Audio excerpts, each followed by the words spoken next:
শুভ সকাল বন্ধুরা, আশা করি তোমরা সবাই ভালো আছো। আজকে আমার বাড়ির ভিডিও নিয়ে ব্লগটা শুরু করলাম। পায়রাগুলোকে খেতে দিল, তারপরে হাজব্যান্ড আসলো বাগানে এসে দেখে বাগানের সব গাছগুলো মরে গেছে। আদার গাছগুলো অনেক আগেই মরে গেছে, কিন্তু হাজব্যান্ডের কাছে টাইম নেই করে আদাগুলো তুলতে পারেনি। আজকে সব আদাগুলো তুলে রাখলো। আর আজকে আমাদের বাড়িতে আমার দাদার মেয়ে, তার হাজব্যান্ড আর একটা কিউট বাচ্চা এসেছে। তাদের সঙ্গেও চলো পরিচয় করাই। কি খাচ্ছ? হয়তো এটা কি জিনিস? কি নাম? কি কি খাবার? কি খাবার? তুমি সকালে খাওনি? ভাত খাওনি? ভাত খাওনি? ভাত খেয়েছো তো সকালে? কি খেয়েছো? হাই, এদিকে তাকাও। হাই, তোমার নাম কি বলো? তাড়াতাড়ি বলো, তোমার নাম কি মাম্মা? মিমি কার নাম? দাদার মেয়েটার সঙ্গে অনেক বছর পরে দেখা। আর ওর মেয়েটার ব্লগ আমি আগের থেকেই দেখতাম, কিন্তু জানতাম না যে ওই ছোট্ট মেয়েটার বাচ্চা, কারণ ওদেরকে অনেক ছোট ছোট দেখে এসেছিলাম। আর আজকে বেশি সময় আমাদের বাড়িতে থাকলো না, কারণ নীলের বোটের টিকিট আগের থেকে কাটা ছিল আর ওরা নীলের জন্য রওনা দেবে। ওরা ইন্টার আইল্যান্ড থেকে বাসে করে এসে আমাদের বাড়িতে 2-3 ঘন্টা সময় পেল রেস্ট নেওয়ার, আর স্নান করে খাওয়া দাওয়া করে ওরা আবার বেরিয়ে পড়বে। আর বাচ্চাটার সঙ্গে এতটা সুন্দর একটা টাইম কাটালাম আমি, মানে অনেক অনেক আনন্দ লাগলো। মিমির এখন কোনটা চাই বলো? ওটা চাই, তাহলে নামিয়ে নাও, আস্তে নামাবে। হ্যাঁ, মাম্মি কেন মেরেছিল? আমি কালকে মারছে লাঠি দিয়ে মারছে। হ্যাঁ, কেন? তুমি দুষ্টু করেছিলে? তুমি দুষ্টুমি করেছিলে? এই দেখো সব সাজাই দিয়েছে। হ্যাঁ ঠিক আছে, সব এখানে লাগছে আরো। আমি কি বলছি, তুমি কি দুষ্টু করেছিলে কালকে? হ্যাঁ, কি দুষ্টু করেছিলে? আমি তো সবকে দোলনা বানাইছি।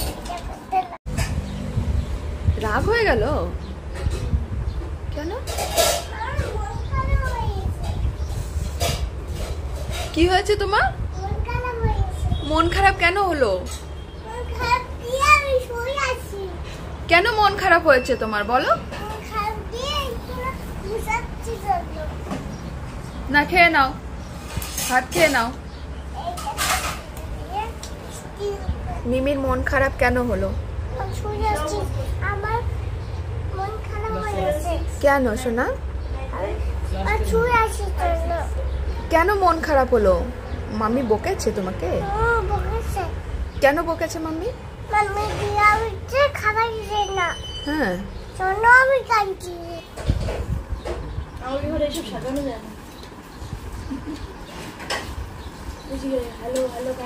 হ্যালো গাইস বলো, সবাই লাইক করবা, শেয়ার করবা, বলো এখন তো বলো না। লাইক করো, শেয়ার করবা। হ্যালো গাইস বলছো? Hello guys. এই যে আমার একটা দাদার মেয়ে, আমার গ্রামেরই, বহু বছর পরে দেখা হলো, ছোটোবেলায় পড়িয়েছি। আর এই স্বপ্নার একটা ব্লগ আছে, মিম্মি অ্যান্ড মমস ম্যাজিক, সেটা অনেক ভালো, অনেক কিছু তোমরা জানতে পারবে, খুব ভালো লাগবে। তোমরা সাপোর্ট করো আর পাশে থেকো। পিসি ছোট্টবেলা থেকে এখনো বাচ্চাদের ভীষণ ভালোবাসে। আর পিসি ছোটবেলা থেকে বড়দের সঙ্গে ঘুরতো না, শুধু বাচ্চাদের সঙ্গে ঘুরে বেড়াতো। এত ভালো লাগতো বাচ্চাদের সঙ্গে পিসি ঘুরতে। মিমি বদমাশি করো, তাহলে তুমি দিদা বাড়ি থাকো, আমি আর পাপা বাড়ি চলে যাই। তুমি আমার কাছে থাকো। হাই। হ্যাঁ, শোনো বাচ্চা না?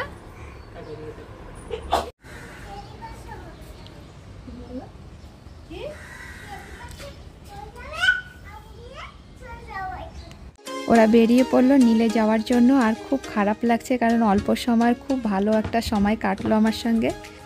নেক্সট ডে আর্লি মর্নিংয়ে আমার হাজব্যান্ড আর আমার মেয়ে বেরিয়ে পড়েছে নীলে যাওয়ার জন্য। আর নীলে যাওয়ার একটাই কারণ, ওখানে বিবেকানন্দ মেলা শুরু হয়েছে, আর মেলাতে আমার মেয়ের একটা গান আর ড্যান্সের কম্পিটিশন আছে। যে শিপটা তোমাদেরকে দেখাচ্ছি, এই শিপে করেই নীলে যাবে। আর নীলে তো তোমাদের সঙ্গে আগেও আমি শেয়ার করেছি বোটের জার্নিটা, আর নীলের প্রতিটা জায়গায় প্রায় দেখিয়ে দিয়েছি।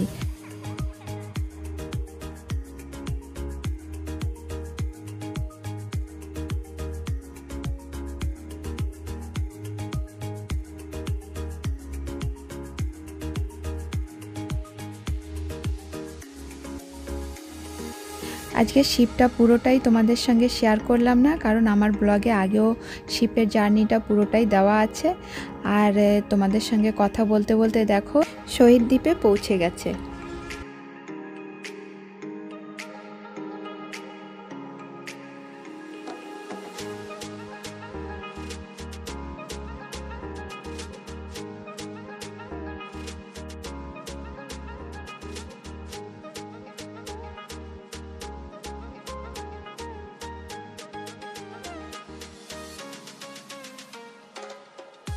পোর্ট ব্লেয়ার থেকে শহীদ দ্বীপে আসতে সময় লাগলো 2 ঘন্টা।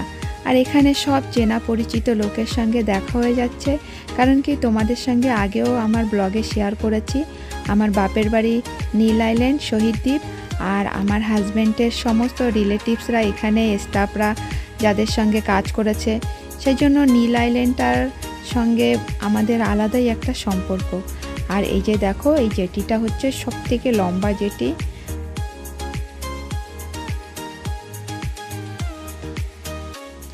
মেয়ে আর মেয়ের বাবা আজকে পুরোটা রাস্তায় হেঁটে যাচ্ছে, কারণ আজকে আর আমার গ্রামে যাবে না, কারণ গ্রামটা যেখানে প্রোগ্রাম সেই জায়গার থেকে অনেকটা দূর হয়ে যায়, যার জন্য আমার হাজব্যান্ডের রিলেটিভসের বাড়িতে যাচ্ছে।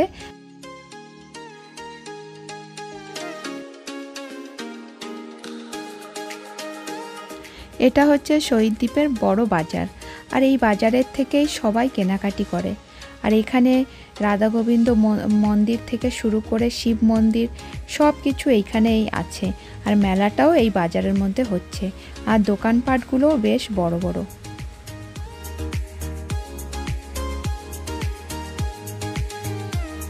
যে গ্রামে যাচ্ছে এই গ্রামটার নাম হচ্ছে সীতাপুর। এই সীতাপুরেই আমাদের স্কুল গ্রাউন্ড আর সব থেকে বড় স্কুল, মানে সিনিয়র সেকেন্ডারি স্কুল, এইখানেই আমরা পড়াশুনো শেষ করেছি। গভর্নমেন্ট সিনিয়র সেকেন্ডারি স্কুলেতে 3টে মিডিয়াম আছে, ইংলিশ, হিন্দি আর বাংলা। তোমরা অনেকে আমার ব্লগে কমেন্ট করেছো যে তোমাদের সাইনবোর্ডে বাংলায় লেখা থাকে না কেন। এই যে দেখো এই সাইনবোর্ডে হিন্দিতে লেখা আছে, ইংলিশে আছে আর বাংলাতে আছে। এই যে দেখো সরকারি উচ্চ মাধ্যমিক বিদ্যালয় শহীদ দ্বীপ দক্ষিণ আন্দামান।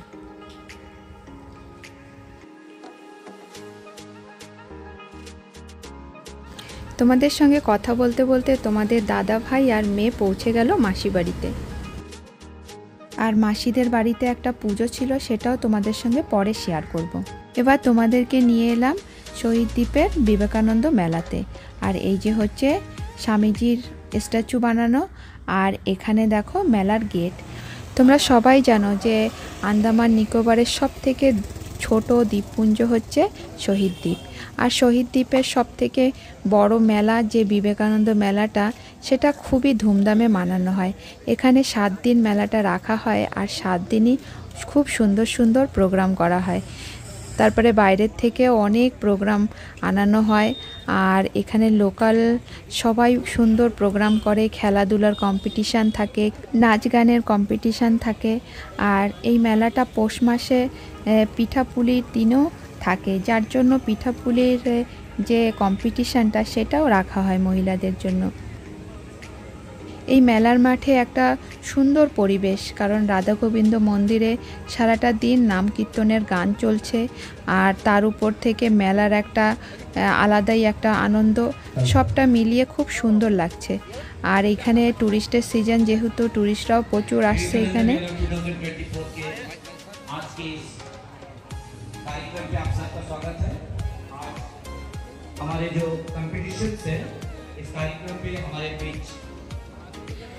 এই মেলাটা শুরু করেছিলেন স্বর্গীয় রুহিদাস দাস, আর ইনি তখন প্রধান ছিলেন।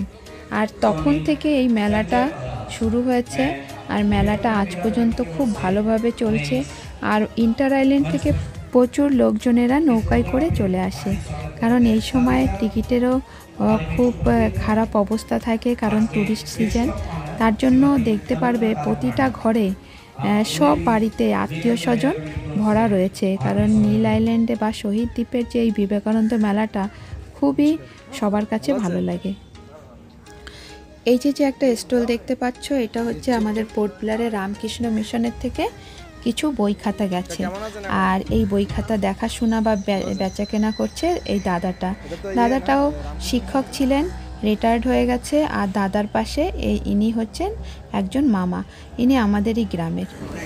এইখানে হচ্ছে বসার জায়গা, আর ওই পিছনে দেখতে পাচ্ছ ওটা হচ্ছে স্টেজ। আর এই স্টেজে সমস্ত প্রোগ্রামটা এখানেই করা হবে। আর তোমাদেরকে প্রথমেই মেলার মাঠটা একটু ঘুরিয়ে দেখাই।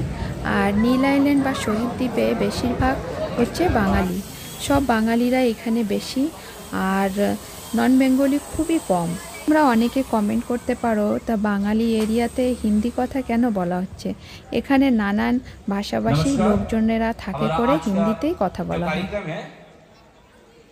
फैंसी ड्रेस कंपटीशन, आज फैंसी ड्रेस कंपटीशन जिसमें कुल 51 पार्टिसिपेंट्स ने यहाँ पे नाम लिखा है।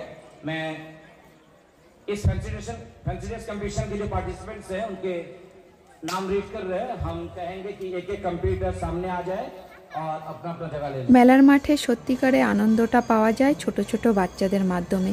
দেখো কত সুন্দর স্বামীজি সেজেছে, সারদা মা সেজেছে, খুব সুন্দর সুন্দর প্রোগ্রাম করেছে। স্টেজের পিছন থেকে রাধা গোবিন্দ মন্দিরের যে গানটা সেটাও ভেসে আসছে।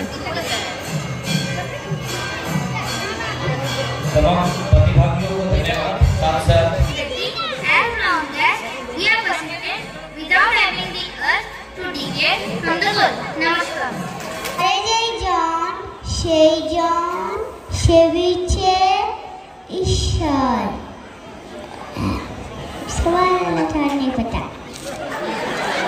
বিবেকানন্দের বাণী পড়া হয়েছে, অ্যাক্টিং করা হয়েছে। এবার আমার মেয়ে গান করছে।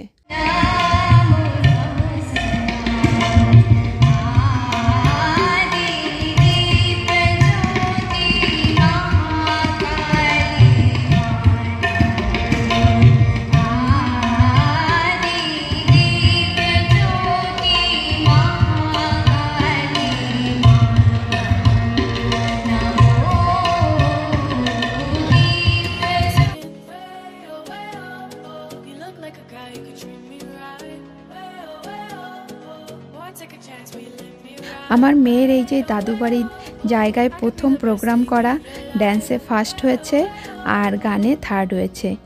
আর আমার মেয়ের জন্য সবাই তোমরা আশীর্বাদ করবে যেন পড়াশুনো করে মানুষের মতন মানুষ হতে পারে, সবার পাশে দাঁড়াতে পারে। আর আজকের ব্লগটা তোমাদের কাছে কেমন লাগলো সেটাও অবশ্যই কমেন্ট করে জানাবে। ভালো লাগলে একটা লাইকের সঙ্গে সঙ্গে শেয়ার করে দিও। আর যারা আমার ব্লগে নতুন আছো প্লিজ তোমরা সাবস্ক্রাইব করতে ভুলবে না। আর তোমরা সবাই ভালো থাকবে, সুস্থ থাকবে। ধন্যবাদ।